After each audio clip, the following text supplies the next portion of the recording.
Hi ಎಲ್ರಿಗೂ, ಹೇಗಿದ್ದೀರಾ? ನಾನು ಇವತ್ತು ನುಗ್ಗೆ ಸೊಪ್ಪಿನಿಂದ ಒಂದು ರುಚಿಕರವಾದ ರೆಸಿಪಿಯನ್ನು ಮಾಡಿ ತೋರಿಸ್ತಾ ಇದ್ದೇನೆ. ಈ ವಿಡಿಯೋವನ್ನು ಸ್ಕಿಪ್ ಮಾಡದೆ ಕೊನೆಯವರೆಗೂ ನೋಡಿ ಆಯಿತಾ. ಮತ್ತು ಯಾರೆಲ್ಲ ನನ್ನ ಚಾನೆಲ್ಗೆ ಸಬ್ಸ್ಕ್ರೈಬ್ ಮಾಡಿಲ್ಲ, ಬೇಗ ಬೇಗ ಸಬ್ಸ್ಕ್ರೈಬ್ ಮಾಡಿ. ಇದಕ್ಕೆ ಡ್ರಮ್ ಸ್ಟಿಕ್ ಲೀವ್ಸ್ ಅಥವಾ ಮೊರಿಂಗಾ ಲೀವ್ಸ್ ಅಂತಲೂ ಕರೀತಾರೆ.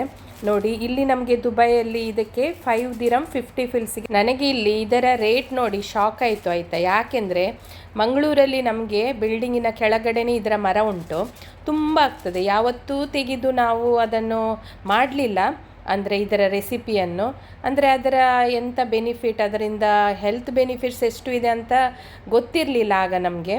ಈಗ ನೋಡಿ ಇಲ್ಲಿ ಎಷ್ಟು ಎಕ್ಸ್ಪೆನ್ಸಿವ್ ಅಂತ ಅನಿಸುತ್ತೆ ಇದನ್ನು ನೋಡುವಾಗ. ಇದನ್ನು ನೋಡಿ ಮೊದಲನೇ ದಿನ ತೆಗೆದು ಇಟ್ಟರೆ ನೆಕ್ಸ್ಟ್ ಡೇನ ಸ್ವಲ್ಪ ಬಾಡುತ್ತೆ, ಈಸಿಯಾಗಿ ಅದರ ಲೀವ್ಸನ್ನು ತೆಗಿಬೋದು.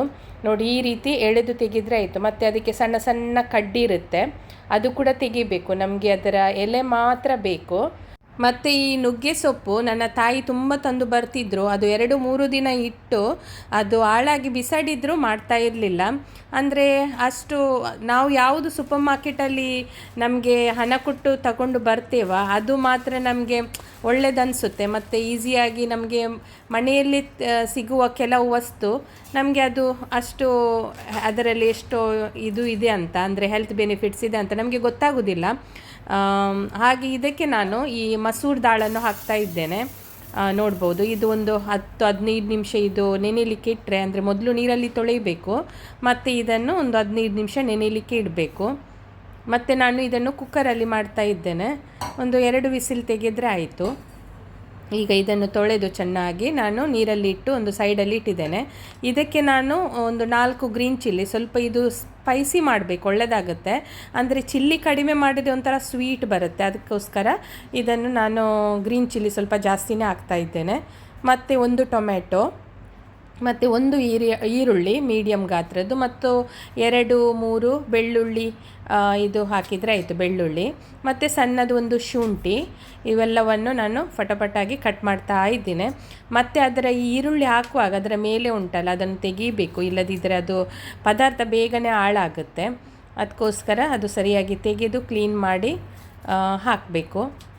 ಮತ್ತು ಕೆಲವೊಮ್ಮೆ ಈ ನುಗ್ಗೆ ಸೊಪ್ಪು ಆಗಿರ್ಬೋದು, ಈ ಬ್ರಹ್ಮಿ ಲೀವ್ಸ್ ಆಗಿರ್ಬೋದು, ಮತ್ತು ಈ ಬೇ ಲೀಫ್ ಅಂತ ಹೇಳ್ತಾರೆ, ಬಿರಿಯಾನಿಗೆ ಹಾಕ್ತಾರಲ್ಲ, ಈ ಎಲೆ ಆಗಿರ್ಬೋದು, ಮತ್ತು ಕರಿ ಲೀವ್ಸ್ ಆಗಿರ್ಬೋದು, ಇದು ಎಲ್ಲ ತುಂಬ ಎಲೆ ಫ್ರೀಯಾಗಿ ಸಿಗುತ್ತೆ, ನಮ್ಮ ಮನೆ ಆಚೆ ಈಚೆ ಇರುತ್ತೆ. ಅದನ್ನು ನಾವು ಯೂಸ್ ಮಾಡೋದಿಲ್ಲ, ಯಾಕೆಂದರೆ ನಮಗೆ ಅದರ ಬೆನಿಫಿಟ್ಸ್ ಏನು, ಅದರಿಂದ ಹೆಲ್ತ್ ಬೆನಿಫಿಟ್ಸ್ ಎಷ್ಟು ಇದೆ ಅಂತ ನಮಗೆ ಗೊತ್ತಿರೋದಿಲ್ಲ. ಮತ್ತು ಈ ಹಣ ಕೊಟ್ಟು ಬೇರೆ ತರಕಾರಿ ನಾವು ತಂದು ಬರ್ತೇವೆ. ಹಾಗೆ ಇದು ಅಂದರೆ ನಾವು ಬ್ರಹ್ಮಿ ಲೀವ್ಸಲ್ಲಿ ಕೂಡ ನಮ್ಮ ಬ್ರೈನಿಗೆ ತುಂಬ ಒಳ್ಳೆಯದು. ಇದು ಎಂಥ ಬ್ರಹ್ಮಿ ಲೀವ್ಸ್, ಅದಕ್ಕೆ ಕನ್ನಡದಲ್ಲಿ ಏನು ಹೇಳ್ತಾರೆ ಗೊತ್ತಿಲ್ಲ ನನಗೆ. ಮತ್ತು ಇದು ಉಂಟಲ್ಲ ಎಂಥ ಕರಿ ಲೀವ್ಸ್ ಆಗಿರ್ಬೋದು, ಅದು ಕೂಡ ತುಂಬ ಒಳ್ಳೆಯದು. ಅಷ್ಟೇ ಅಲ್ಲದೆ ಈ ನುಗ್ಗೆ ಸೊಪ್ಪು ಉಂಟಲ್ಲ, ಅದರಲ್ಲಿ ತುಂಬ ಹೆಲ್ತ್ ಬೆನಿಫಿಟ್ಸ್ ಇದೆ. ಸ್ಪೆಷಲಿ ಇದು ಸ್ಕಿನ್ನಿಗೆ, ಯಾರಿಗೆಲ್ಲ ಪಿಗ್ಮೆಂಟೇಷನ್ ಇದೆ ಅಂಥವರಿಗೆ ತುಂಬ ಒಳ್ಳೆಯದಂತ ಹೇಳ್ತೇನೆ ನಾನು. ಹಾಗೆ ನಾನು ನೋಡಿ ಎಲ್ಲ ಇದನ್ನು ಕಟ್ ಮಾಡಿ ಅದಕ್ಕೆ ಹಾಕಿದ್ದೇನೆ. ಅದರ ಒಟ್ಟಿಗೆ ನಾನು ಸ್ವಲ್ಪ ಉಪ್ಪು ಮತ್ತು ಅರಸಿನ ಹುಡಿ, ಅರ್ಧ ಚಮಚ ಅರಸಿನ ಹುಡಿ ಹಾಕಿದ್ದೇನೆ. ಮತ್ತು ಇಲ್ಲಿ ಟೊಮೆಟೊ, ಈರುಳ್ಳಿ ಅದೆಲ್ಲ ಕಟ್ ಮಾಡಿ ಇದು ಮಸೂರ್ ದಾಲ್ ಹಾಕಿ ಗ್ಯಾಸಲ್ಲಿ ಇಟ್ಟಿದ್ದೇನೆ. ಉಪ್ಪು ಕೂಡ ಹಾಕಿದ್ದೇನೆ. ಮತ್ತು 1-2 ವಿಸಿಲ್ ತೆಗೆದ್ರೆ ಆಯಿತು. ಇಲ್ಲಿ ನಾನು ತುಪ್ಪ ಹಾಕ್ತಾ ಇದ್ದೀನಿ, 1-2 ಚಮಚ ತುಪ್ಪ. ಇದು ಸ್ವಲ್ಪ ಬಿಸಿ ಹಾಕಬೇಕು. ತುಪ್ಪ ಬಿಸಿ ಆದಮೇಲೆ ಇದಕ್ಕೆ ನೋಡಿ ನಾನು ಹಾಕ್ತಾ ಇದ್ದೇನೆ ಜೀರಿಗೆ. ಅರ್ಧ ಚಮಚ ಜೀರಿಗೆ ಹಾಕಿದರೆ ಆಯಿತು, ತುಪ್ಪ ಒಳ್ಳೆ ಬಿಸಿ ಆದಮೇಲೆ. ಮತ್ತು ನಾನು 2 ರೆಡ್ ಚಿಲ್ಲಿ, ಕಾಶ್ಮೀರಿ ಚಿಲ್ಲಿ 1-2 ಉಂಟು, ಮತ್ತು ಕರಿ ಲೀವ್ಸ್ ಇವೆಲ್ಲವನ್ನು ಹಾಕಿ ಇದಕ್ಕೆ ನಾನು ಈಗ ಕ್ಲೀನ್ ಮಾಡಿ ಇಟ್ಟಿದ್ದೇನಲ್ಲ ಈ ನುಗ್ಗೆ ಸೊಪ್ಪು, ಅದು ಸರಿಯಾಗಿ 3-4 ನೀರಲ್ಲಿ ತೊಳೆಯಬೇಕು. ತೊಳೆದು ಅದು ಸ್ವಲ್ಪ ಹೊತ್ತು ಇಟ್ಟರೆ ಡ್ರೈ ಆಗುತ್ತೆ. ಹಾಗೆ ಅದನ್ನು ಇದಕ್ಕೆ ಹಾಕಿದರೆ ಆಯಿತು. ಇದು ಉಂಟಲ್ಲ ಮೆಣಸು, ಕಾಶ್ಮೀರಿ ಚಿಲ್ಲಿ, ಅದು ಒಳ್ಳೆ ಉಬ್ಬಿ ಬರಬೇಕು. ಅಂದರೆ ಎಂತ ಹೇಳ್ತಾರೆ, ಇದರಲ್ಲಿ ಹಾಕಿದರೆ ತುಪ್ಪದಲ್ಲಿ, ಎಣ್ಣೆಯಲ್ಲಿ ಅದು ಒಂಥರ ಇದು ಆಗುತ್ತೆ, ಕ್ರಿಸ್ಪಿಯಾಗಿ ಉಬ್ಬಿ ಬರುತ್ತೆ. ಆ ರೀತಿ ಆದಮೇಲೆ ಇದಕ್ಕೆ ಈ ಡ್ರಮ್ ಸ್ಟಿಕ್ ಲೀವ್ಸ್ ಉಂಟಲ್ಲ, ಮೊರಿಂಗಾ ಲೀವ್ಸ್, ಇದನ್ನು ಹಾಕಿದರೆ ಆಯಿತು.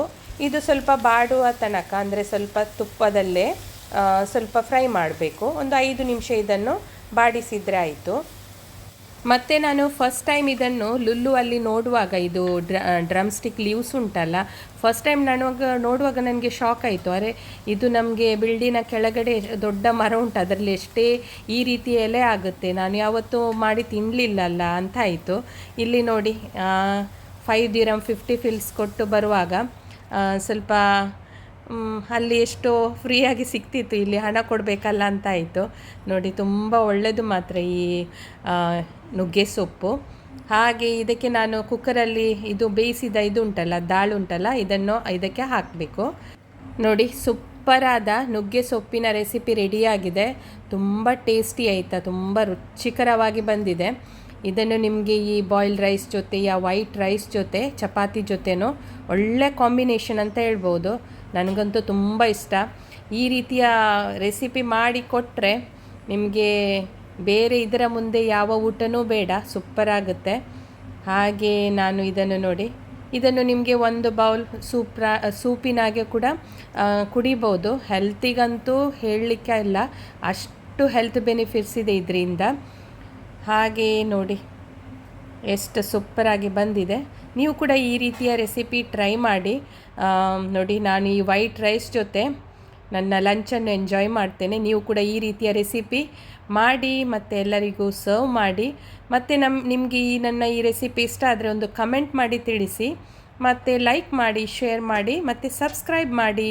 ನೋಡಿ ಎಷ್ಟು ಸೂಪರಾಗಿ ಕಾಣ್ತಾ ಉಂಟಲ್ಲ. ಇದರ ಜೊತೆ ನಾನು ಪೆಪ್ಪರ್ ಚಿಕನ್ ಮಾಡಿದ್ದೆ, ಅದು ಕೂಡ ಇದರ ಮೇಲೆ ಇಡ್ತಾ ಇದ್ದೀನಿ. ಸೂಪರಾದ ಫುಡ್ ರೆಡಿ ಆಗಿದೆ. ತುಂಬ ಹೆಲ್ದಿ ರೆಸಿಪಿ ಇದು, ನೀವು ಕೂಡ ಟ್ರೈ ಮಾಡಿ. ಬಾಯ್ ಬಾಯ್, ಟೇಕ್ ಕೇರ್.